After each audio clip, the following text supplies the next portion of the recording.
हरिओम। स्वागत है आप सभी का गीता ज्ञान में।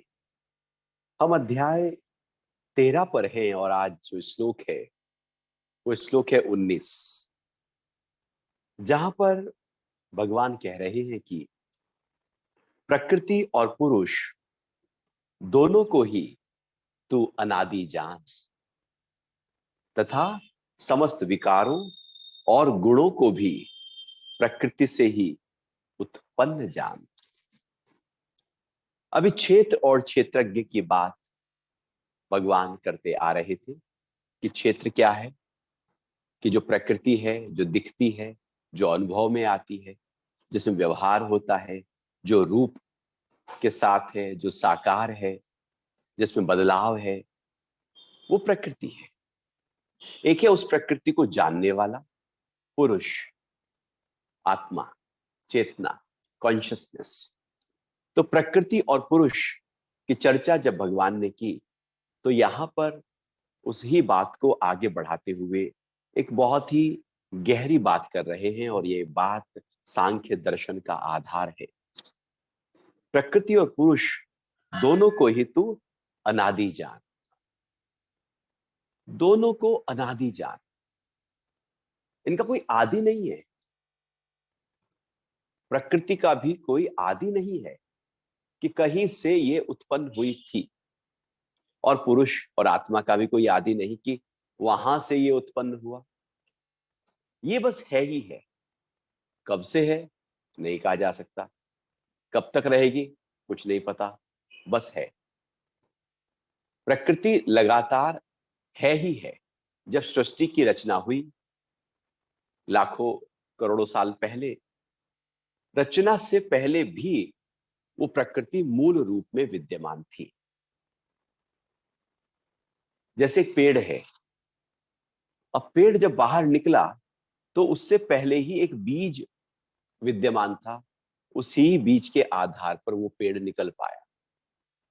हम कोई भी कर्म करते हैं पहले उसका थॉट हमारे अंदर होता है, या यूं कहें कि कर्म हम बाद में करते हैं स्थूल रूप से, लेकिन सूक्ष्म रूप में वो कर्म पहले हो चुका होता है। बाहर बाद में नाराजगी आती है, अंदर पहले नाराजगी हो चुकी होती है। गुस्सा बाद में बाहर आता है, पहले वो अंदर कहीं प्रकट हो चुका है।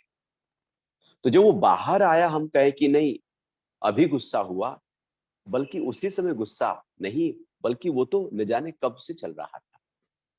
तो प्रकृति जब पैदा हुई, उत्पन्न हुई, सृष्टि की रचना हुई, तब वो प्रकट हो गई, वो फैल गई। वो ऐसे पूरे प्रकृति 5 तत्वों के साथ में, 24 गुणों के साथ में फैल गई। लेकिन ऐसा नहीं है कि उस समय वो उत्पन्न हुई। उत्पन्न तो वो पहले से ही थी, उत्पन्न से ही उत्पन्न हुआ। यदि प्रकृति से पहले कुछ ना होता तो फिर प्रकृति पैदा कैसे होती? तो इसका मतलब प्रकृति से पहले भी प्रकृति थी। लेकिन वो जो पहले प्रकृति थी वो थोड़ी बीज के रूप में प्रकृति थी, मूल के रूप में प्रकृति थी, गहरी प्रकृति थी, फाउंडेशन के रूप में थी और सूत्र के रूप में थी। लेकिन वो प्रकट नहीं थी, अप्रकट थी, लेकिन थी। हमारे लिए अप्रकट थी, लेकिन वो प्रकृति तो, बीज तो था ही था। पेड़ हमको दिख नहीं रहा था एक छोटे से बीज में, लेकिन ऐसा नहीं है कि उस छोटे से बीज में बरगद का पेड़ नहीं होता। वो बरगद का पेड़ उसी ही छोटे से बीज में है ही है। हम उसका उतना प्रकटीकरण देख नहीं पा रहे, वो है वहां विद्यमान छोटे रूप में। जैसे कोई फॉर्मूला होता है, कोई सूत्र होता है, उस सूत्र से ही बहुत कुछ, एकदम बहुत बड़े बड़े समाधान निकल जाते हैं। तो वो फॉर्मूला पहले से विद्यमान।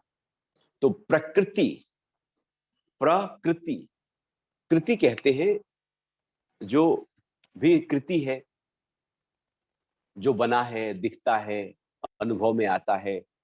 जैसे एक चित्रकार एक कृति को बनाता है, वो कैनवस के ऊपर रंगों को बिखेरता है और एक कृति निकल के आती है। वो कृति जो उसने बनाई कैनवस के ऊपर, तो पहले तो उसने अपने मन में बना ली, पहले उसके अंदर उसकी छवि आ चुकी थी, उसके बाद उसने कागजों पर उसको उभारा है। शिल्पकार ने पहले मूर्ति को अपने मन में बनाया, पत्थर में तो उसने बाद में उभारा है, तो सूक्ष्म रूप में पहले उसके अंदर बनी हुई थी। जैसे कहते हैं ना कि जो भी आप जीवन में करना चाहो उसको देखना शुरू कर दो, उसको अपने ही अंतरतम में पहले से ही उसकी एक छवि, एक रूप बनाना शुरू कर दो, वो बाहर वैसा ही प्रकट हो जाएगा। और यदि वैसा रूप ही नहीं बनाया तो वो बाहर प्रकट भी नहीं होगा। अपने सपनों को साकार करना शुरू कर दो, देखना शुरू कर दो, उसमें जीना शुरू कर दो और उसके कार्य करना शुरू कर दो, वो सपने पूरे होने लगते हैं। क्योंकि सूक्ष्म रूप में पहले से ही वो अब आ गया है, बस प्रकट होने की बात है। तो प्रकृति, कृति कहते हैं जो कृति है, प्रमेद कृति से भी जो पहले है। अब ये जो नेचर है ये कृति है, परमात्मा की कृति है, लेकिन ये कृति से भी पहले थी। जो कृति से भी पहले है वो प्रकृति है, तो कभी ना कभी तो ये कृति बनी। लेकिन इसका नाम व्याकरण के अनुसार इसलिए प्रकृति कहा कि जब ये बनी उससे पहले भी ये विद्यमान थी। तो जब पहले भी विद्यमान थी तो इसका मतलब यह हुआ कि ये कोई पैदा नहीं हुई। अब पहले बीज आया या पेड़ आया, पेड़ से फिर बीज आया, बीज से फिर पेड़ आया। अब पहले क्या आया, अब उसका एक गहरे स्तर पर एक खोज चलती रहे, अंडा पहले या मुर्गी पहले। लेकिन भगवान कह रहे हैं ये प्रकृति गहरे रूप में अनादि है। हम इसको केवल जाने कि ये प्रकृति, देखो जैसे हम हैं, अभी प्रकृति जब हम नहीं थे तब भी थी, हम नहीं रहेंगे तब भी रहेगी। हजारों लाखों साल पहले भी ये ऐसे ही थी, ये ऐसे ही थी। व्यक्ति आते हैं चले जाते हैं, प्रकृति जो की त्यों खड़ी रहती है। और जो आत्मा है वो भी जो की त्यों खड़ी रहती है।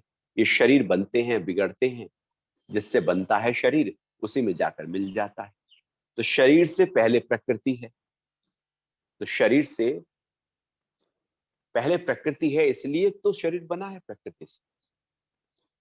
तो शरीर आने और जाने की प्रक्रिया हुई, लेकिन शरीर जिससे बना वो अनादि प्रक्रिया हुई, वो है ही है। तो यहां पर भगवान ने सांख्य दर्शन का एक गहरा सूत्र बता रहे हैं कि प्रकृति भी और पुरुष भी दोनों अनादि है। जैसे आत्मा है वो भी कभी उत्पन्न थोड़ी हुआ है, यदि उत्पन्न हुआ होता तो फिर कभी ना कभी मरता भी। जो पैदा होता है वो मर जाता है। प्रकृति भी यदि उत्पन्न होती तो मर जाती, जबकि प्रकृति उत्पन्न, मूल प्रकृति से प्रकृति बनी और फिर वो प्रकृति अपनी मूल प्रकृति में जाकर फिर विलीन हो जाएगी, लेकिन रहेगी प्रकृति में। मूल प्रकृति जो कि त्यों रहेगी ही रहेगी। तो मूल प्रकृति भी अनादि है और पुरुष भी अनादि है। हाँ, जो प्रकट होता है उस प्रकटीकरण में बदलाव होता चला जाता है। जैसे आप समुद्र में देखते हैं ना, आप बैठ जाओ समुद्र के किनारे तो वहां पे लहरें आती हैं जाती हैं, लहरें आती हैं जाती हैं। लहरें पानी से बनती हैं और वो पानी तो जो का त्यों है, बस लहरें ही अदल बदल रही हैं, छोटी बड़ी मोटी गहरी लहरें ही आ रही हैं। लेकिन वो लहरें जो बदलाव कर रही हैं, इसका मतलब यह नहीं कि पानी बदल गया। पानी जो का त्यों है, बस लहरें ही तो बदली। ऐसे ही ये मूल प्रकृति जो की त्यों है, उस प्रकृति में जो भी कुछ उत्पन्न हुआ, ये शरीर उत्पन्न हुआ, पेड़ पौधे पहाड़ नदी नाले, इसमें सब में परिवर्तन लहरों की तरह होता चला जाएगा। और ये प्रकृति जो की त्यों, जैसे समुद्र का जल जो का त्यों है, वैसे ये प्रकृति जो की त्यों रहेगी। तो ये प्रकृति अनादि है, ये पुरुष अनादि है। पुरुष मतलब उसको जानने वाला। कोई तो जानेगा ना प्रकृति को। जब व्यक्ति मुर्दा हो जाता है तो वो प्रकृति को जान नहीं पाता ना, वो जानने वाला कहीं खत्म हो जाता है।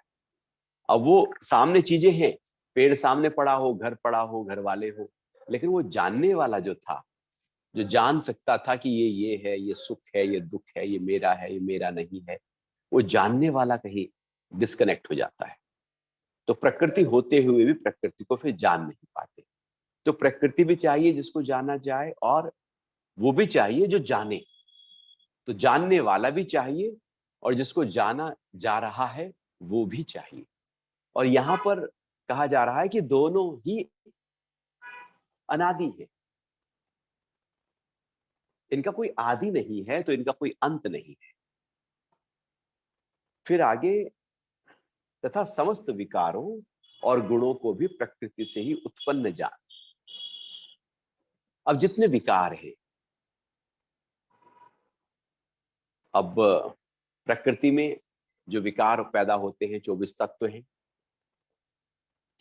और फिर गुण है, 3 गुण हैं, सत्व रज तम, जिनसे पूरी सृष्टि की रचना हो गई। ये जो समस्त विकार हैं और गुण हैं, ये प्रकृति का हिस्सा है, प्रकृति से उत्पन्न है। मूल प्रकृति से प्रकृति पैदा हुई। विकृति का मतलब होता है प्रकृति से जब अगला स्टेप बना तो उसको विकृति कहलाए। मूल प्रकृति विकृति नहीं है, क्योंकि वो किसी से नहीं बनी, वो शुद्ध है, प्योर है। उसके बाद उसमें कोई चेंज, उसका फॉर्म चेंज नहीं हुआ। तो मूल प्रकृति से प्रकृति बनी, प्रकृति से फिर विकृति महत बना, महत से फिर अहंकार बना, अहंकार से इंद्रियां बनी। इस तरह से वो विकृति होती चली गई, लेकिन बना ये सब प्रकृति से। और 3 गुण हैं, सत्व है, रज है, तम है। 3 गुण ऐसे हैं जैसे रस्सी के 3 लपेटे हों और उनको बांटा जाए, अच्छी तरह से लपेटा जाए और फिर रस्सी मजबूत बनकर आ जाती है। तो 3 डोरियों की रस्सी बनती है। ऐसे ही ये सत्व रज तम 3 गुणों से पूरी प्रकृति बनी है और प्रकृति का संचालन हो रहा है। एक भी डोरी कमजोर नहीं हो सकती इसकी, जो कि त्यों तीनों गुणों की विषमताएं यहां पर जो कि त्यों, कभी सत्व गुण ऊपर आएगा, कभी रजगुण ऊपर आएगा, कभी तम गुण ऊपर आएगा। इस तरह से ये 3 गुण प्रकृति से ही उत्पन्न हुए हैं। फिर आगे 20वें श्लोक में अध्याय 13 के भगवान कह रही हैं कि प्रकृति कार्य और कारण उत्पन्न करने से हेतु कही जाती है, और पुरुष जो जीवात्मा है सुख दुखों के भोक्ता में हेतु कहा जाता है। प्रकृति कार्य और कारण उत्पन्न करने में, अब एक होता है कार्य, एक होता है उसका कारण। कार्य और एक कारण है, और फिर एक माध्यम है वो जो कार्य करने का। अब कोई भी हम कार्य करते हैं, हमें कहीं जाना है, तो आपको कहीं जाना है तो आपको अपने पैरों का प्रयोग करना पड़ेगा, हाथों का प्रयोग करना पड़ेगा, आंखों का प्रयोग करना पड़ेगा। ये सब करण है, ये माध्यम है, ये इंद्रियां हैं, इंद्रियों को करण कहते हैं। और फिर जो कहीं जाना है उसके पीछे भी आपके अंदर एक भाव है कि मुझे इसलिए जाना है। तो जो भी कार्य होता है और कार्य जिससे पूरा होता है, जो भी एक्टिविटी है, जो भी एक्शन है, जो भी गति हो रही, जो भी कार्य कारण है, वो प्रकृति से होता है, उसका आधार प्रकृति। क्योंकि प्रकृति में तो जाओगे, प्रकृति में ही सारी गति करोगे, प्रकृति से ही होगा, प्रकृति से ही उठेगा भाव, और प्रकृति द्वारा ही उसका कारण पैदा होगा, और प्रकृति में उसको पूरा करेंगे सब कुछ। जैसे एक बुलबुला है, वो पानी से बना, पानी में ही बुलबुला उठा और फिर जाकर पानी में ही फूट गया, पानी में ही सब कुछ हुआ। तो उसका जो बुलबुला है, उसका जो कार्य कारण करण है, वो सब पानी का हिस्सा है, पानी से अलग बुलबुला होता नहीं। तो ऐसे ही प्रकृति भी जो कार्य और करण है, इन दोनों की हेतु कही गई है, कारण कही गई है, इनका आधार कही गई है। तो हमारे जितने भी कार्य हैं, जो भी हम कार्य करते हैं, उनका जो आधार है वो प्रकृति।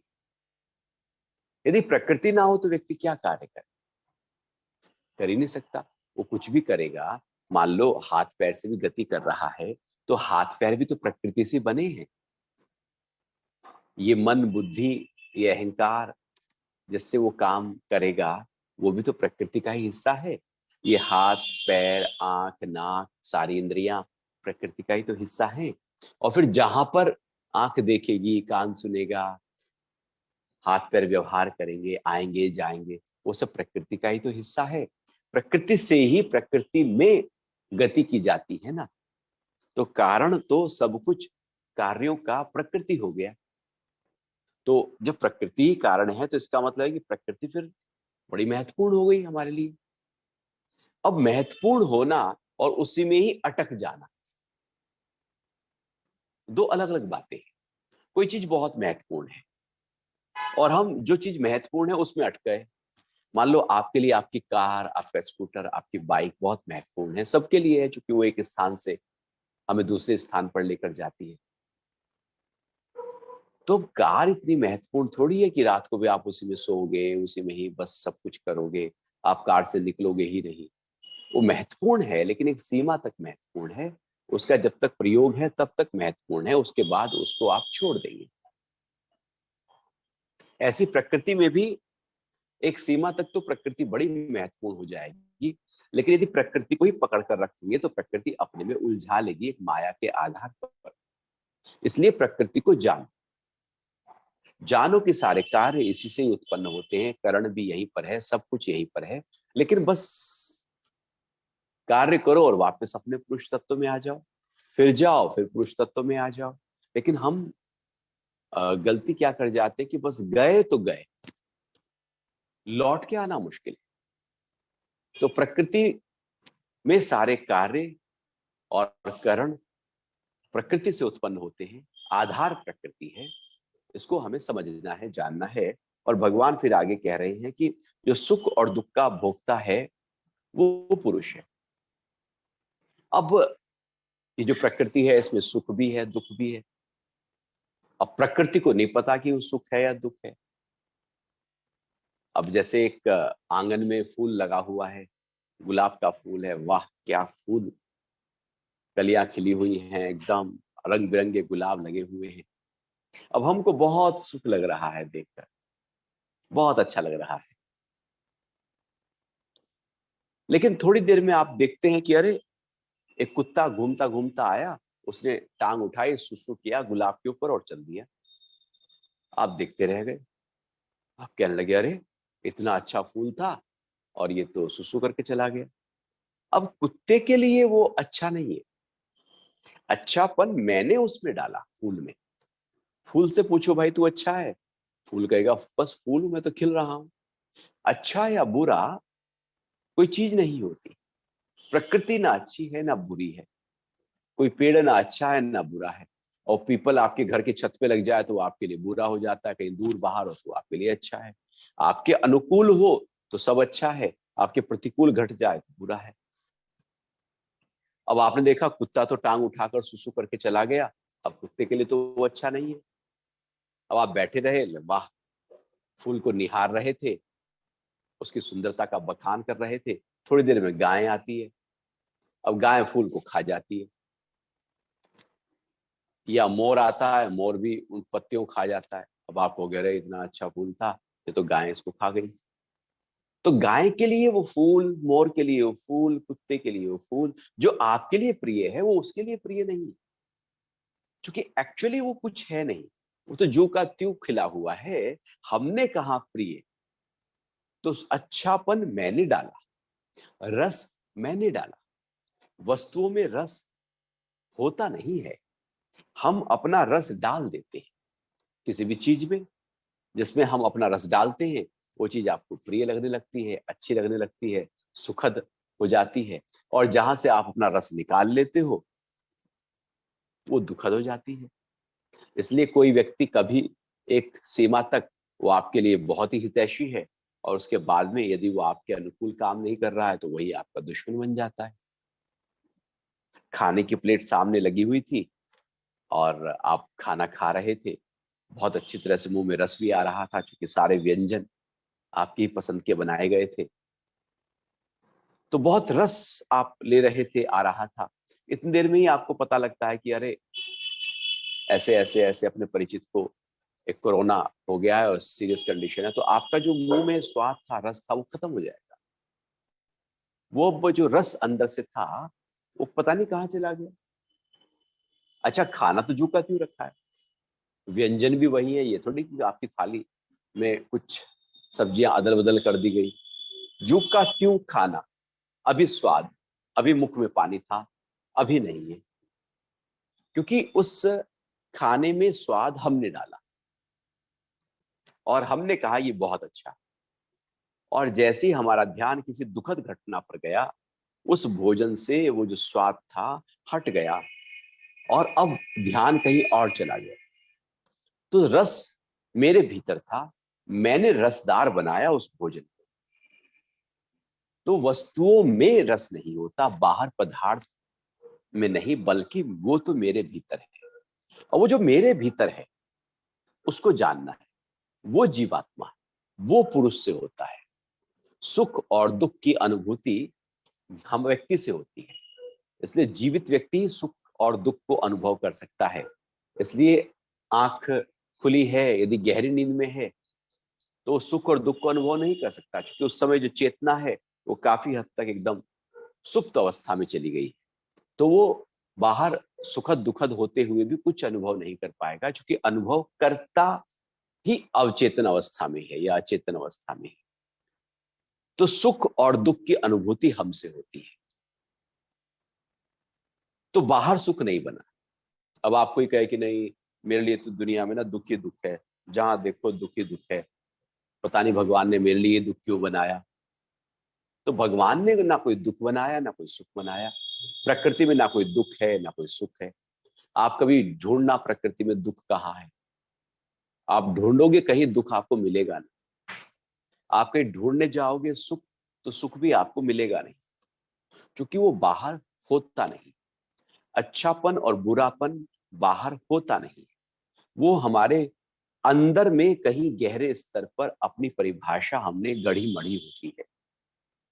वो दुर्योधन को और युधिष्ठिर को कहा ना गुरु ने कि जाओ दुर्योधन, ये कॉपी पेन लो और यहाँ पर करीब 10 गांव घूम के आना, और जो भी अच्छे लोग आपको दिखाई दें उनकी एक लिस्ट बना लेना, उनके नाम पते सब लिख लेना। युधिष्ठिर ने कहा जो बुरे लोग दिखाई दें उनकी लिस्ट बना लेना। तो दोनों ने कहा गुरु जी ये तो कोई बड़ी बात नहीं है, हम जाके पता करेंगे, देखेंगे व्यवहार कैसा है लोगों का, अच्छे और बुरे की लिस्ट में बना लाएंगे। तो दुर्योधन लौट के जब आया तो भी खाली कॉपी लेकर आया, और युधिष्ठिर भी। तो गुरु ने पूछा भाई दुर्योधन क्या बात? कह लगे नहीं, मैं तो सारे में ढूंढा, कोई अच्छा दिखा ही नहीं मुझे, सारे बुरे हैं। कोई किसी में कोई बुराई है, किसी में कोई बुराई है, किसी में कोई बुराई है। मैंने अच्छी तरह से तह अंदर तह बाई तह गहरे स्तर पर मैंने देखा, लेकिन सब के अंदर मुझे बुराई दिखाई दी। युधिष्ठिर कहने लगे मैंने भी सबको अच्छी तरह से जांचा, लेकिन सबके अंदर अच्छाई दिखाई दी, मुझे बुराई दिख नहीं रही थी। तब गुरु ने कहा देखो बेटा, ना बाहर अच्छाई होती है ना बाहर बुराई होती है, हमारा मन जिस तरह का होता है, जो सोच जो हम बाहर खोजना चाहते हैं वो हमें बाहर मिल जाता है। यदि आप अच्छाई को देखना चाहोगे तो आपको अच्छाई दिख जाएगी, आपको आप बुराई ढूंढना चाहोगे तो बुराई दिख जाएगी। ऐसे ही व्यक्तियों में, घर गृहस्थी में भी ऐसी होता है, घर वालों के साथ भी। यदि आप किसी में बुराई देखना चाहो तो सुबह से लेकर रात तक आप बुराई ढूंढना शुरू कर दोगे, ये भी कमी है, ये भी कमी है, ये भी कमी है, ऐसे नहीं किया वैसे नहीं किया। और अच्छाई ढूंढना शुरू करो तो बस अच्छाइयों की एक बहुत लंबी लिस्ट बन जाएगी, तो आप अच्छाइयां ढूंढना शुरू कर दोगे। तो वो कहां से? मेरे भीतर है। वो गुरु ने कहा ना, दो शिष्यों को एक पूरा एक डब्बा भर के चने का दिया, दोनों को कहा कि देखो बेटा रोज एक चना इसमें से खाना, और एक को कहा तुम जो इसका अच्छा चना है, बेस्ट चना है, वो निकालना रोज, और दूसरे को कहा कि जो इसका खराब चना है तुम वो रोज खाना, तुम खराब को फोकस करना, तुम अच्छे को फोकस करना।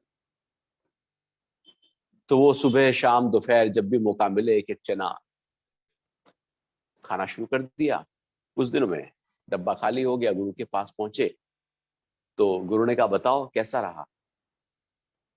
तो जो अच्छे वाला था, जो अच्छा अच्छा ढूंढ रहा था, उसने कहा गुरुजी लास्ट तक मुझे अच्छा ही दिखाई दिया। और जो खराब वाला था वो कहने लगा गुरुजी लास्ट तक मुझे खराब ही दिखाई दिया, क्योंकि मेरे नजरिए में खराबी आ गई, तो मैंने कहा ये खराब है चना, वो खराब है, एक एक खराब करके मैं निकालता गया और सब में से कौन सा खराब है वो उठा लिया। फिर ऐसे करते करते करते करते मेरा नजरिया खराब का बन गया, मैं केवल खराब ही खराब देखा। और उस वो बोलता है दूसरा कि मैंने अच्छा अच्छा देखा। तो ये कहाँ से है? ये हमारे भीतर से, ये जीवात्मा से होता है। अच्छापन, बुरापन, सुखद और दुखद अनुभूति हम डालते हैं। तो वो जो चेतना है जब बाहर की तरफ गति कर रही है, क्योंकि चेतना ही तो गति कर रही है बाहर की तरफ। चेतना ही ना हो तो फिर तो ये प्रकृति के 24 के 24 तत्व तो पड़े रह जाएं। जैसे व्यक्ति ही ना हो तो घर, आलीशान घर भी पड़े ही रह जाते हैं, सारे महल खंडर ही बन जाते हैं। तो जहां पर पहले हाथी झूलते थे, फिर वहां पर कोई दिया भी दिखाने वाला नहीं रहता। तो वो तो व्यक्ति है तो सब उसके लिए रौनक है, चमक है। व्यक्ति ही नहीं तो स्थान तो ऐसे ही बंजर बेमान है। तो वो जो अनुभूति करने वाला है प्रकृति में, सुख की, दुख की, अच्छे की, बुरे की, वो जीवात्मा है। प्रकृति में सुख दुख नहीं, बल्कि वो अनुभूति करने वाला जो है वो हम है। फिर आगे 21वें श्लोक में भगवान कह रहे हैं 13वें अध्याय की कि प्रकृति में स्थित पुरुष ही प्रकृति से उत्पन्न गुणों का भोक्ता है और इन गुणों का संग ही अच्छी बुरी योनियों में उसके जन्म का कारण बनता है। प्रकृति में स्थित पुरुष ही प्रकृति से उत्पन्न गुणों का भोक्ता है। फिर इसी बात को और अर्जुन को समझाते हुए कहा जा रहा है कि प्रकृति में जो भी गुण उत्पन्न होते हैं, जो भी कुछ प्रकृति में है, प्रकृति खुद उसको नहीं भोगती। वो भजन आता है ना, नदियां न पिए कभी अपना जल, वृक्ष न खाए कभी अपना फल। तो वृक्ष कभी अपने आप अपने फल नहीं खाता, नदी कभी अपने आप अपना पानी नहीं पीती, प्रकृति कभी भोगती नहीं है अपने आप, भोगता कोई और है। प्रकृति में जो भी कुछ है उन सब के गुणों का भोगता पुरुष है। प्रकृति तो केवल उपलब्ध कराती है, चीजों को प्रदान कराती है। तो प्रकृति में स्थित जो पुरुष है वही प्रकृति के उत्पन्न हुए गुणों का भोक्ता है। अब जैसे शरीर है, अब शरीर में सुख है, दुख है, अच्छा है, बुरा है, बीमारी है, स्वास्थ्य है, कौन एंजॉय करता है? प्रकृति सारे भोग, प्रकृति में सारे भोग भोगता है शरीर, कौन एंजॉय करता है?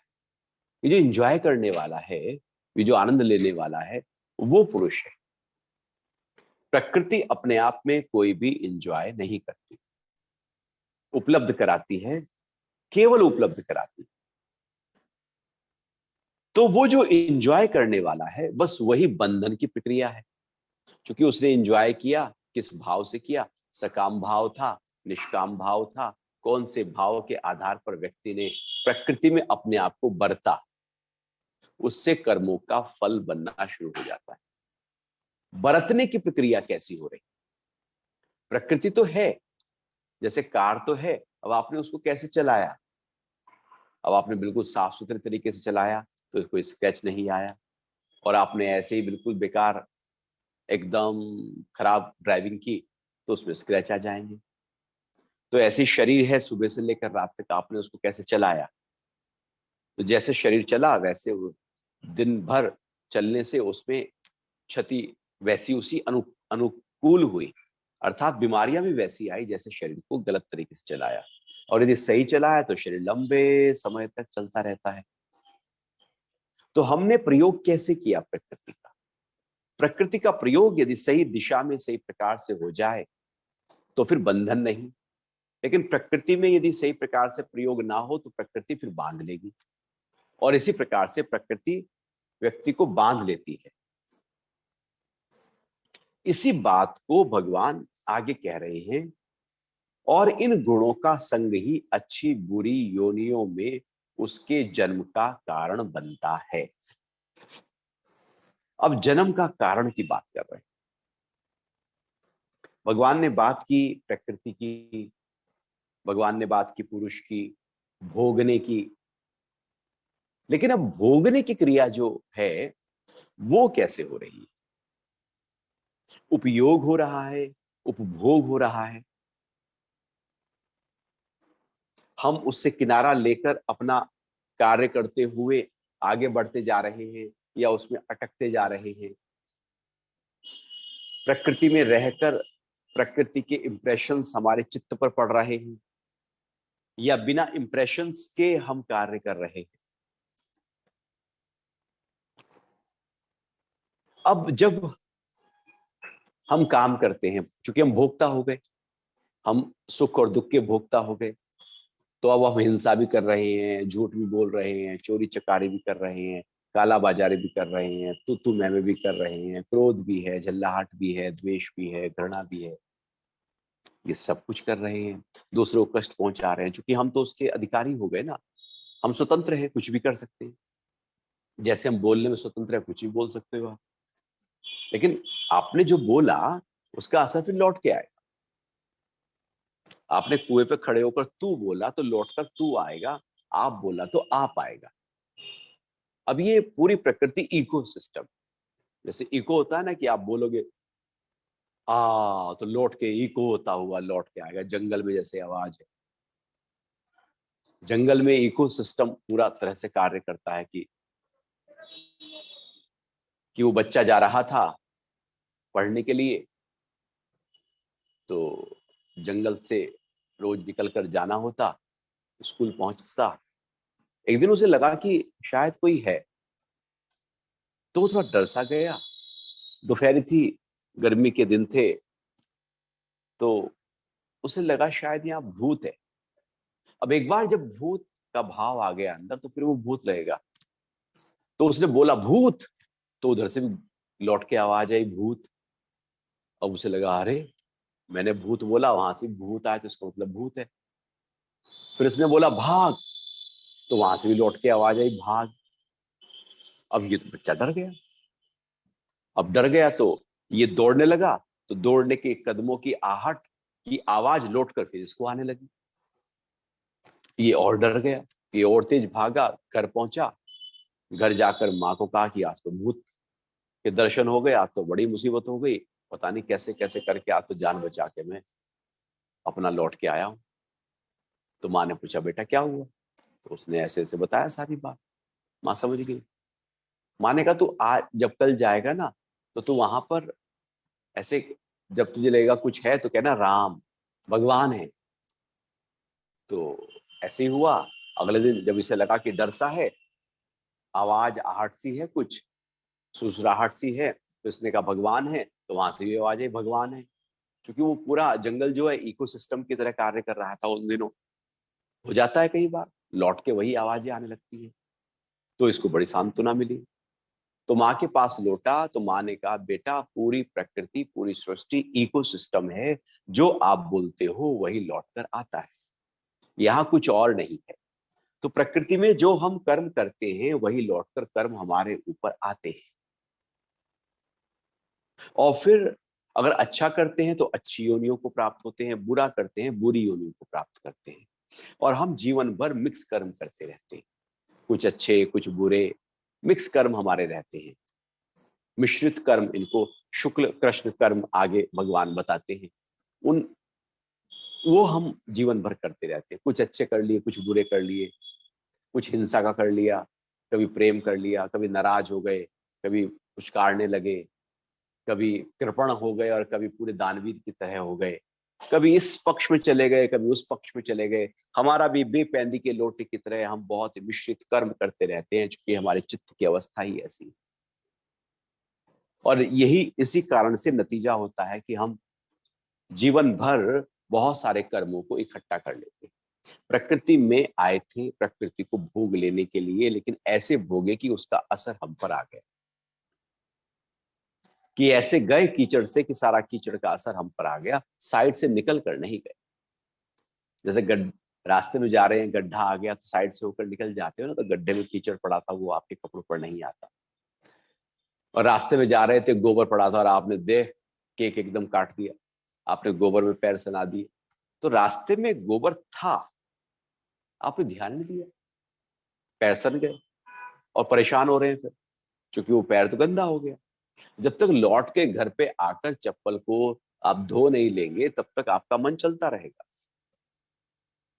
और फिर जब घर में लौट के आएंगे तो घर भी गंदा करोगे। ठीक ऐसे ही हम प्रकृति में जब जाते हैं तो वहां पर जो भी कुछ है उसमें जाकर अपने आप को सान देते हैं। इसलिए सुखी, दुखी, कामी, लोभी, क्रोधी हो जाते हैं और उसका असर अपने ऊपर आरोपित कर लेते हैं, लेप लेते हैं, और फिर भगवान कह रहे हैं कि अच्छे और बुरे योनियों को प्राप्त होते रहते हैं। यही प्रक्रिया है जन्म, जन्म और उसके बाद फिर जन्म की। क्योंकि हम जो भी कुछ भोगते हैं, आप कभी देखना, कुछ आपको मिला अच्छा, प्रारब्ध से कुछ आया, आपके जीवन में बहुत कुछ अच्छा घटा, तो वहीं पर अहंकार कर लोगे। उसको एज इट इज देखो ना, जो का त्यों देखो ना। कबीर कहते हैं कि ज्यों की त्यों धर दीनी, चदरिया भीनी रे भीनी। जैसी थी वैसी रख दी, मैंने कुछ किया नहीं उसके साथ। जैसी मिली प्रकृति, उसको वैसा एज इट इज, उसमें कुछ भी रद्दो बदल नहीं किया, कोई आसक्ति नहीं की, कोई अहंकार नहीं किया, कोई उससे मैंने दूर नहीं भागा, कोई उसकी तरफ नहीं भागा, जैसी थी वैसी। तो प्रकृति जैसी है उसको यदि वैसे का वैसा ही आप रहने दो, तो कर्मों का असर आप पर नहीं आएगा, या यूं कहें कि जन्म मृत्यु की सिलसिला हमने शुरू नहीं किया।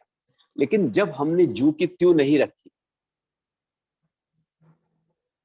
ध्रुव प्रहलाद सुदामा ने ओढ़ी, ज्यों की त्यों धर दीनी, चदरिया भीनी रे भीनी। तो प्रकृति को ज्यों की त्यों धरने की एक आर्ट है, कबीर वो सिखा रहे हैं भजन में। लेकिन हम क्या करते हैं, हम तो जू की त्यों कहाँ धरते हैं, हम तो उसे काट देते हैं, फाड़ देते हैं। हमें कोई कुछ अच्छा प्रकृति से मिल जाए, प्रारब्ध से मिल जाए, किसी भी रूप में कुछ अच्छा मिल जाए, उसमें हमारा अहंकार में चार चांद लग जाते हैं, हम अपने कुछ विशेष मानने लगते हैं। थोड़ा सा कुछ मिला नहीं हमें, और जैसे वो बंदर को मिली अदरक की गांठ, और वो समझने लगा मैं पंसारी की दुकान खोल लेता हूँ, तो पंसारी बन के बैठ गया।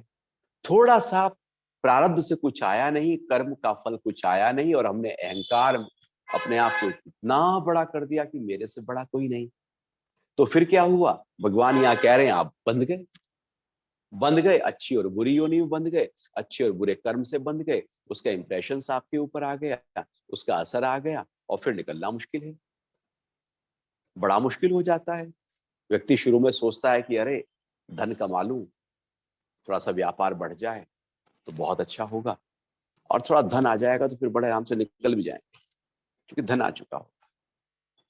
व्यक्ति व्यापार को बढ़ाना शुरू करता है, धन भी आना शुरू होता है। एक समय ऐसा आता है कि उससे निकलना चाहता है लेकिन निकल नहीं पाता, क्योंकि वो ऐसे उलझता है, ऐसे उलझता है, उसे लगता है कि ये तो बिना इसको पूरा किए कैसे निकलूं। चक्रव्यूह की तरह व्यक्ति उलझ जाता है माया में, उससे निकलना बहुत मुश्किल है। और उसे लगता है कि ये चक्रव्यूह नहीं है, ये वास्तविकता है, करना तो पड़ेगा ना, काम तो है ही ना। लेकिन वो बंधन ऐसा है, उससे निकलना मुश्किल है। जबकि आर्ट हो कि आप अपनी इच्छा से एंटर कर जाओ और इच्छा से लौट आओ, आप मालिक बन जाओ, प्रकृति मालिक ना बने हमारी। तो प्रकृति उलझा नहीं सकती, पकड़ नहीं सकती, क्योंकि हम मालिक हैं। जब चाहें अंदर चले गए, कर्मों में चले गए, और जब चाहें लौट कर बाहर आ गए। अब कर्म का प्रभाव हम पर नहीं है। तो ये मालिक, पुरुष मालिक है, प्रकृति मालिक नहीं हो सकती। जब प्रकृति मालिक बनकर बैठ जाती है तो फिर हम बंधन में आ जाते हैं, और फिर जन्म मरण का चक्र शुरू हो जाता है।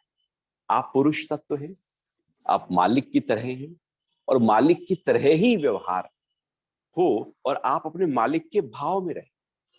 मालिक मालिक के भाव में रहता है, वो प्रकृति में थोड़ी आएगा। हम दिन भर प्रकृति में उलझे रहते हैं, इसकी प्रकृति, उसकी प्रकृति, ये बात वो बात, इसलिए तो तनाव है। आज क्यों इतना तनाव है, क्यों इतनी विकृति है? क्यों इतना मन उलझे हैं? क्यों छोटे से छोटा बच्चा भी पर इरिटेट हो रहा है? क्यों घर में 5 लोग, पांचों की सबकी अपनी अपनी यात्रा दिशा है? क्यों इतना मन, सब कुछ सुख सुविधा धन दौलत लोगों के पास होते हुए भी मन छलनी क्यों हुआ पड़ा है? क्योंकि हम प्रकृति में पूरी तरह से उलझ गए। जैसे कांटों में कोई उलझ जाए तो कबीर कहते हैं कि उलझ पुलझ मर जाना है, रहना नहीं देश बेगाना है। ये संसार कांटों की बाड़ी। तो ये जैसे कांटे, जब आप कभी बेरी के पेड़ पे कभी बेर आपने तोड़े हो, हमने तो बचपन में बहुत तोड़े हैं, तो वो कपड़े में ना उलझ जाते हैं, वो उसके जो कांटे होते हैं। अब आप एक जगह से निकालो तो दूसरी जगह वो कांटा पकड़ लेगा, दूसरी जगह से निकालो तीसरी जगह पकड़ लेगा। बड़ा मुश्किल होता है बेरी के पेड़ों से अपने आप को निकाल लाना, क्योंकि वो झाड़ियां होती हैं पूरी, वो कपड़े ही फट जाते हैं। माया भी कुछ ऐसे ही है, हमें लगता है कि निकल जाएंगे लेकिन और उलझ जाते हैं दलदल की तरह। जैसे व्यक्ति कोशिश करता है कि ऊपर आ जाऊं, जितनी कोशिश करता है, जितने हाथ पैर मारता है बाहर निकल जाने के, वो उतना और अंदर धंसता चला जाता है। तो भगवान कह रहे हैं कि इन गुणों का संग ही अच्छी बुरी योनियों में उसके जन्म का कारण बनता है। अब जन्मों का कारण कहाँ है? हमारा द्वारा जो प्रकृति में व्यवहार था, उससे हमारे नए जन्म बनेंगे। अब हमारा व्यवहार क्या है प्रकृति में, किस तरह से हम लेकर चल रहे हैं? हमारा दिन भर सुबह से लेकर रात तक अपने वालों से, अपने व्यापार से, परिवार से बाहर व्यवहार कैसा है? मन में चिंतन की क्रिया क्या है हमारी? क्योंकि यही है आधार हमारे नए जन्म का। जैसा आप करोगे वैसे जन्म आएंगे। तो अब कोई भी जन्म, कोई भी योनि, कोई भी हमारे जीवन के साथ में कुछ भी घटता है, उसका कारण कोई और नहीं है। पति के साथ जो घटा उसका कारण पत्नी नहीं, पत्नी के साथ जो घटा उसका कारण पति नहीं। यहां सब के अपने अपने कर्मों के कारण हैं। जो किया था वो फल भोग रहा है, लेकिन उसका असर उसके आसपास के और लोगों तक होने लगता है। जैसे आग जलती है तो उसकी जो अग्नि है, गर्माहट है, वो दूर दूर तक होने लगती है। तो व्यक्ति यदि घर में कोई मुखिया है, कोई बड़ा है, वो गलत कार्य करता है तो उसका असर फिर परिवार के और लोगों तक भी प्रभाव आने लगता है। इसलिए बड़ा महत्वपूर्ण हो जाता है कि व्यक्ति, चूंकि एक सामाजिक प्राणी है, उसका एक परिवार है, तो ऐसे कोई कार्य ना करे जिससे उसका कार्य का असर उसके और परिवार तक आने लगे। भोगेगा वो अकेला, लेकिन असर तो आ सकता है ना। तो हम भी प्रकृति में रहें, ऐसे रहें कि जन्म मरण के कारण हम पैदा ना कर लें, ऐसे रहे कि मुक्ति के कारण पैदा कर लें। प्रकृति मुक्ति का कारण भी बन सकती है और बंधन का कारण भी बन सकती है। इसलिए उपनिषद में कहा है कि मन एवं मनुष्याणाम कारणम बंध मोक्ष। हमारा जो मन है ना, ये बंधन का कारण भी है, मुक्ति का कारण भी है। मन प्रकृति से बना है, तो प्रकृति बंधन का कारण भी है, मुक्ति का कारण भी है। यदि वृत्तियां क्लिष्ट उठ रही हैं, बांधने वाली उठ रही हैं, तो फिर बंधन का कारण है। और वृत्तियां यदि अक्लिष्ट उठ रही हैं तो फिर वो मुक्ति का कारण है। प्रकृति जो की त्यों है, उसे ना तुम्हारी मुक्ति का पता है ना बंधन का पता है। हमारा उसके प्रति जो व्यवहार है उससे तय होता है कि हम बंधेंगे या मुक्त होंगे, या कौन सा जन्म मिलेगा। ये हम उसके, हम स्वतंत्र हैं अपनी मुक्ति के लिए भी और अपने बंधन के लिए। तो भगवान ने यहां पर इन 3 श्लोकों में गहरे स्तर पर बता दिया कि आप ही हैं कारण, और कोई कारण नहीं। और आप ही हैं अपने उस मुक्ति पथ पर आगे बढ़ जाने के लिए, कि प्रकृति में रहो, ऐसे रहो कि प्रकृति का असर आप पर ना हो। माया में रहो, ऐसे रहो कि माया का असर ना हो। आप हो, जैसे आप कभी देखते हैं कि पानी है और पानी में एक चम्मच आप डाल दो, तो चम्मच जो है वो पानी का हिस्सा नहीं है, चम्मच फिर भी अलग है, बिल्कुल अलग। चम्मच पानी में है लेकिन अलग है, न्यारी है, प्यारी। चम्मच दाल की कटोरी में पड़ी है लेकिन वो बिल्कुल अलग। ऐसे ही प्रकृति में आप हैं लेकिन आप पूरी तरह से अलग हैं। अपने आप को अलग रखने की क्रिया ही अध्यात्म कहलाती है। और इस प्रक्रिया से हम अपने जन्म और मरण, जो बंधन की प्रक्रिया है, उससे अपने आप का बचाव करके मुक्ति के पथ पर आगे बढ़ सकते हैं। फिर आगे भगवान ने आत्मा और परमात्मा की बात और गहरे स्तर पर बताई, जिसकी चर्चा अब हम अगले सत्संग में करेंगे। अभी आपके कोई प्रश्न उठ रहे हो तो उस पर बात कर सकते हैं। हरिओम सुरक्षित जी। हरिओम जी। हमारे सभी दर्शकों का स्वागत है। मैं हूँ आपके साथ हिला गोस्वामी। तो जो सबसे पहला सवाल आ रहा है सुरक्षित जी, हमारे दर्शक पूछ रहे हैं, गुरुजी टीनेज बच्चों के बुरे गुणों को ठीक करने का कोई तरीका बताए। क्या हमें ही उनके अच्छे गुण नजर नहीं आते? गलत कौन है गुरुजी, कृपया मार्गदर्शन करें। टीनेज में जो गलत कर्म है उनको कैसे ठीक किया जाए? असलियत में माता पिता का इसमें रोल, शिक्षक का रोल एक बहुत बड़ा रोल होता है। अब माता पिता टीवी देख रहे हैं और बच्चों कहते हैं अरे टीवी ना देखो। माता पिता मोबाइल पर हैं, बच्चों बिल्कुल। कहते हैं मोबाइल पे ना रहो। माता पिता फेसबुक, व्हाट्सएप, ट्विटर पर हैं, बच्चों कहते हैं आप फेसबुक, व्हाट्सएप, ट्विटर पर नहीं जाओ। माता पिता गपशप मार रहे हैं, बच्चों कहते हैं आप पढ़ लो। बच्चे तो वो देखा, जो उन्होंने देखा वो उन्होंने सीख लिया। बच्चे वो नहीं करते जो उनसे कहा जाता है, बल्कि बच्चे वो करते हैं जो वो देखते हैं। अब संग का जो रंग है वो चढ़ता है। हम्म। अब बच्चे जो हैं वो संग करते हैं घर में माता पिता का, या फिर वो अपने दोस्तों का, या स्कूल जाते हैं तो वहां पर। तो वो संग क्या है बच्चों का, संग पर बहुत ज्यादा प्रभाव पड़ेगा कि उस पर रंग क्या चढ़ रहा है। हम्म। अब ऐसे में यदि बच्चों में कुछ ऐसी प्रवृत्तियां हैं जो आपको लगता है कि वो अच्छी नहीं है, वो स्पेसिफिक हो सकता है, तो वो अब आपको देखना होगा कि ऐसा तो नहीं कि वो संग ही कोई ऐसा हो, कोई दोस्त ऐसा है कि जिसके साथ वो उठते बैठते बात करते हुए उसके प्रभाव में आकर और वही गलत। क्योंकि कच्ची मिट्टी की तरह होते हैं बच्चे, उनको आकार उनका अपना कुछ नहीं होता। जैसे ढालोगे, कुम्हार जैसा भी कच्ची मिट्टी के ऊपर हाथ रखता है वो उसी रूप, चाक पर जब चलाता है तो वही रूप ले लेता है। बच्चे भी कच्ची मिट्टी की तरह हैं, जैसा उनको संग मिलना शुरू होता है, जैसी बातचीत होती है, व्यवहार होता है, जैसे शिक्षा ज्ञान होता है, एक्सपीरियंस संस्कार होते हैं, उसी का वो रूप ढलते चले जाते हैं। जब संस्कार देने का समय होता है तब तो हम पीछे हट जाते हैं, और जब वो पूरी तरह से पक्के हो चुके होते हैं, वो बर्तन बन चुका होता है, तप चुका होता है, तब कहते हैं इसका आकार ठीक नहीं, अब क्या करें। अब वो आकार ढल गया है। हम्म। तो बहुत ही बारीकी, इसलिए परवरिश करना एक आसान बात नहीं। नहीं। बहुत ही बारीकी से बच्चों को हमें ध्यान देना होगा, बचपन से ध्यान देना होगा। और फिर यदि कुछ फिर भी कुप्रवृत्तियां ऐसी आ गई हैं जो गलत हैं, ऐसे अवगुण हैं जो गलत हैं, फिर भी उनको कैसे दूर करना है। अब उसके लिए बच्चों के अंदर यदि हमने केवल केवल अवगुण को ही टारगेट करना शुरू कर दिया सुबह से लेकर रात तक, तो उनके अवगुण और बढ़ जाएंगे, वो और रिजिट हो जाएंगे, वो और ज्यादा द्वेष करने लगेंगे। क्योंकि टीन एज में परशुराम अवतार जो है, जो विद्रोह का अवतार है, वो प्रकट हो जाता है। तो कभी हम इसकी चर्चा कर सकते हैं, जो 10 अवतार हैं हमारे, वो हमारे ही जीवन में हमारे ही साथ होते हैं। तो जी। टीन का मतलब है परशुराम अवतार। परशुराम अवतार का मतलब है एकदम विद्रोह की भावना।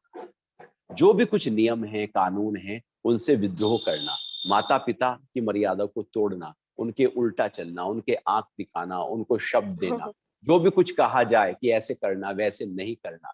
जी। रेड लाइट, यदि वो बाइक चला रहे हैं तो रेड लाइट तोड़ना, सारे नियम तोड़ना, जो भी कुछ है वो परशुराम अवतार। अर्थात पूरी तरह से वो जो हार्मोन्स का जो असर है इस समय, वो विद्रोह वाला होता है। तो सारे अवगुण, तो परशुराम अवतार बुरा नहीं है, वो मर्यादा में लाने के लिए बहुत अच्छा है। वो आगे बढ़ाने के लिए बहुत अच्छा है। जिन बच्चों में परशुराम अवतार ज्यादा प्रकट होता ही नहीं है, वो बहुत कुछ आगे जीवन में कर भी नहीं पाते। उनका होना बहुत जरूरी है, लेकिन उसको दिशा देना बहुत जरूरी है, बिल्कुल। क्योंकि वही समय ऐसा होता है, और इसी समय पर व्यक्ति एक दिशा पकड़ लेता है। वो हिंसा की, चोरी की, चकारी की गलत दिशा भी उसी परशुराम अवतार में व्यक्ति जब मर्यादा में ना आए और उसी ही वृत्ति में लगातार टिका रहे, तो वो एक धारा में बहा चला जाता है, और वहीं से ही अवगुण शुरू हो जाते हैं। तो ऐसे में गुरु की, ऐसे में माता पिता की, ऐसे में मित्र की आवश्यकता होती है कि उसकी सही दिशा दी जाए। मट्टी जी, गीली है, उसको एक बिल्कुल। शेप दे दिया जाए। तो ऐसे में माता पिता का एक बहुत ही महत्वपूर्ण जो इस समय रोल हो जाता है, वो यह है कि बच्चा जब रिसीव माइंड, हर समय रिसीव माइंड नहीं होगा, जब भी वो रिसीव माइंड हो तभी उसको ऊंची बात कहे, सही बात दे, सही सलाह दे, सही ज्ञान दे। उस समय उस रिसीव माइंड को स्वीकार कर लेगा। ऐसे ही कि जैसे बारिश पड़ रही हो और आपने बाल्टी को सीधा रख दिया हो तो एकदम भर जाएगा। बाल्टी उल्टी रखी है तो पानी, दिन भर रात भर बारिश होती रहे, बाल्टी में पानी एक बूंद भी नहीं जाएगा। रिसीव माइंड भी ऐसे ही है। बच्चे यदि सुनने के लिए तैयार है जिस समय, उस समय बस अपनी बात को कह दे। और ये बहुत ही गहरे स्तर पर देखते रहें कि बच्चा कब रिसीव माइंड है, उसी समय बात कहनी है। और जब वो रिजिट हो रहा है, अहंकार में है ना, उपद्रव कर रहा है, उस समय आप कहेंगे तो फिर वो और उपद्रव बढ़ेगा, द्वेष और बढ़ेगा, झगड़ा और बढ़ेगा, और इसी कारण से वो सब एकदम विरोध पैदा हो जाता है। और बच्चों में माता पिता के लिए जो विद्रोह, विरोध इस उम्र में पैदा होता है, वो फिर जीवन भर बना रहता है, क्योंकि फाउंडेशन आ चुकी होती है। तो ऐसे में बहुत ही प्यार से, ध्यान रखते हुए, ज्ञान से, प्रेम से उसको ज्ञान दें, उसको दिशा दें। चूंकि हार्मोन्स का इम्बैलेंस हो रहा है बॉडी के अंदर, बॉडी कुछ कह रही है, मन की स्थिति कुछ और है, प्रकृति में नया नया एकदम वो देख रहा है। तो धीरे धीरे उसको उसको संवारते हुए, सजाते हुए, सही दिशा देते हुए, ठोकते हुए, प्यार करते हुए एक सही आरूप दे दे, एक रूप दे दे। बिल्कुल सुरक्षित, जैसा कि आप कहते भी आए हैं इतने सारे सेशंस में कि हमेशा प्रेम और मोह में अंतर समझिए, तो मुझे लगता है यहाँ भी हमें बच्चों से प्रेम करना चाहिए। मोह आ जाएगा तो हम उनकी बुरी आदतों पे टोकेंगे भी नहीं और उनको रोकेंगे भी नहीं। ये भी एक पॉइंट है। जब कुम्हार देखता है कि माटी जो है वो सही रूप नहीं ले रही है, तो थपथपाता है। बिल्कुल। वो अंदर से भी थपथपाता है। जी, जी। उसका थपथपाना मट्टी को तोड़ने की प्रक्रिया नहीं, उस बर्तन को तोड़ने की प्रक्रिया नहीं, बल्कि उसका थपथपाना उस मट्टी को सही दिशा देने की प्रक्रिया है, रूप सही देने की प्रक्रिया है, उसको और सुंदर बनाने की प्रक्रिया है। तो माता पिता की थपथपाहट, लेकिन कुम्हार की थपथपाहट के अनुसार ही हमारी थपथपाहट हो। कुम्हार यदि ज्यादा जोर से मार देगा तो मट्टी बिखर जाएगी। टूट जाएगा।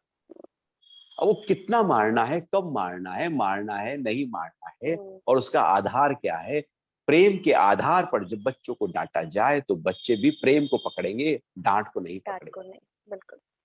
द्वेष अगला पैदा सवाल। नहीं होगा। जी, अगला सवाल लेते हैं। जो हमारे भाग्य में नहीं है, अगर वो मिलने लगे तो क्या ये भगवत कृपा है या हमारे अच्छे कर्मों का फल? जो भाग्य में नहीं वो मिलने लगे तो क्या है? जो भाग्य में नहीं वो कैसे मिलेगा? भाग्य क्या है? जो आपने कर्म किया, हम्म। जब आप उसको भोगने लगते हैं तो उसको भाग्य कहते हैं। आपका ही कर्म हम्म। जब फल दे रहा है आकर, उसको हम्म। भाग्य कहते हैं। और वो आपने जो किया था, हम्म। हो सकता है कि इस जन्म में किया, पहले कभी किया। बिना कर्मों कर्मों का फल हमें भोगना पड़ेगा, हम्म। कोई और तो भोगेगा नहीं। किसी के कर्मों का फल भी हम नहीं भोगेंगे। तो आप जो भोग रहे हैं वो आपका भाग्य है, और जो आपका भाग्य है वो आपने बनाया है। हम अपने भाग्य के भाग्य विधाता हैं। हम ही कर्मों के आधार पर भाग्य बनाते हैं। निठल्ला व्यक्ति, बिल्कुल आलसी व्यक्ति क्या भाग्य बनाएगा? उसका भाग्य भी आलस वाला ही हो जाएगा। बिल्कुल। एक कर्मठ व्यक्ति अपने भाग्य को पूरी तरह से सजा लेगा। तो कर्म भाग्य बनाते हैं। हम्म। तो ऐसा नहीं है कि प्रारब्ध में नहीं था और मिल गया। आपको नहीं पता था, आपकी कल्पना में नहीं था, सोच में नहीं था, ऐसा दूर दूर तक भी नहीं सोचा था कि मेरे साथ कुछ ऐसा घट जाएगा। एक अच्छी नौकरी मिल जाएगी, एक अच्छा व्यापार बड़ा हो जाएगा, बहुत कुछ समृद्धि हो जाएगी, जो नहीं चाहा था दूर दूर तक वो पूरा हो जाएगा। अपना बचपन को देखें और आज को देखें, एकदम दूरियां अंतर है। हैं। तो ऐसा ऐसा नहीं है कि आपने नहीं सोचा था तो वो आपके गहरे स्तर पर चित्त में नहीं पड़ा था, वो पड़ा था। प्रकट हम्म, होने का समय नहीं आया था। जब प्रकट होने का भाग्य का समय आ गया हम्म, तो वो प्रकट हो गया। जी, आपका ही है, किसी का नहीं है। किसी का नहीं। अगला सवाल पूछते हैं, जैसे कि सुरक्षित जी, हम सभी देख रहे हैं बहुत इस टाइम समय कोरोना का भयावह रूप देखने को मिल रहा है। युवराज राजपूत पूछ रहे हैं, कोरोना के कारण आजकल जो भयावह दृश्य दिखाई दे रहा है, क्या ये महाप्रलय है या महाविनाश का कोई संदेश? ये समय जीने का समय है, ये समय सुरक्षा का समय है, ये समय बिल्कुल, साक्षी का समय है, ये समय ध्यान देने का समय है, बिल्कुल। ये समय अपने शरीर की वैल्यू करने का समय है। ये समय शरीर को छोड़कर, स्वास्थ्य को छोड़कर अन्य चीजों की वैल्यू करने का नहीं। हम्म, हमने अपने स्वास्थ्य को नजरअंदाज करते हुए हर चीज को तवज्जो दी, हर चीज को ध्यान दिया, धन को ध्यान दिया, मित्रों को ध्यान दिया, घूमने को ध्यान दिया, बाहर सबको ध्यान दिया, लेकिन शरीर कहीं नजरअंदाज हो गया। ये समय केवल और केवल आपको फिर से अपने आप पर फोकस कर रहा है। वो कह रहा है कि ध्यान दो अपने को, सजाओ संवारो, एकाग्र करो, एकांत में आओ, अपने को ध्यान दो, और अपने को ध्यान इस प्रकार से दो कि उसकी और मजबूती बढ़े। और केवल अपने को ही नहीं, अपने आसपास के वातावरण को, अपने घर को, परिवार को ध्यान दो। वायरस को तो हम लेकर आते हैं ना, कुछ लापरवाहियां ही तो हैं हमारी।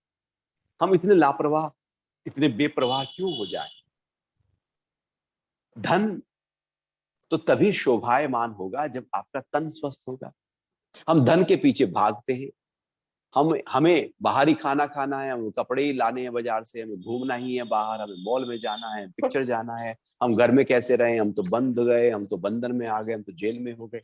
और फिर क्या करते हैं? व्यक्ति बाहर जाता है, कोरोना ले आता है, घर वालों को फैला देता है। ऐसा मन किस काम का जो आपको और तन को पूरी तरह से बिखेर दे और आपको मौत की तरफ ले जाए?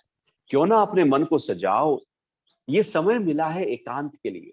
लोग तो न जाने जंगल में जाते थे, तपस्या करते थे एकांतवास के लिए। प्रकृति ने आपको घर घर में एकांत दे दिया, घर घर में गुफा दी है। कहा है कि बैठो, साधना करो, तपस्या करो, शरीर का ध्यान दो, अच्छा खाओ, अच्छी तरह से खाओ, पॉजिटिव रहो और ध्यान रखो अपना। तो कोरोना का काल चल रहा है, मैं तो यही कहूंगा कि जितना हो सके घर में रहो। सरकारें जो कार्य कर रही हैं, जितना कर सकती हैं वो अपने स्तर पर कर रही हैं, कर रहे एजेंसी हैं। जो कर रही हैं वो अपना स्तर पर कर रही हैं। हम्म, हर व्यक्ति अपने अपने स्तर पर अच्छा कार्य कर रहा है। अब हमारा उसमें कितना सहयोग है, हम भी अपना पूर्णतया से सहयोग दें, क्योंकि ये बात जो है महत्वपूर्ण है, हमारे स्वास्थ्य के लिए है। इससे किसी और को फर्क नहीं पड़ेगा, सबसे ज्यादा फर्क हमें ही हमें पड़ेगा, हमारे पड़ेगा। परिवार वालों को पड़ेगा। इसलिए अपनी जिम्मेदारी रखो। ये सरकार की जिम्मेदारी नहीं, ये अपने आप की जिम्मेदारी है। इसलिए अपने को ध्यान देकर ये जो दौर है इससे निकल जाना है। समय आया है, चला जाएगा। ठहरता तो यहाँ कुछ भी नहीं। कुछ भी ना नहीं है। अच्छे से अच्छा ठहरता है, ना बुरे से बुरा ठहरता है, चला जाता है। लेकिन पासिंग है, सब पासिंग थ्रू है। लेकिन फिर भी आप साक्षी हो जाना, आप बच जाना। वही बचेगा जो सुजाग होगा, जो अलर्ट होगा, जो जागरूक होगा, जिसने 360 डिग्री एंगल पर चारों तरफ से एरियल व्यू लिया होगा। हम्म, अन्यथा जिसने लापरवाही की होगी वो उलझ जाएगा। बिल्कुल, हरिओम। बिल्कुल सुरक्षित जी। बहुत बहुत धन्यवाद। कुछ सवाल छूट गए हैं, हम कल के सेशन यानी शनिवार सुबह 8 बजे आपके साथ जुड़ के उन सभी सवालों को लेने की कोशिश करेंगे। तब तक के लिए आप सभी अपना ख्याल रखिए, अपने अपनों का ख्याल रखिए। Stay safe, stay healthy. नमस्कार। जय श्री कृष्ण। हरिओम।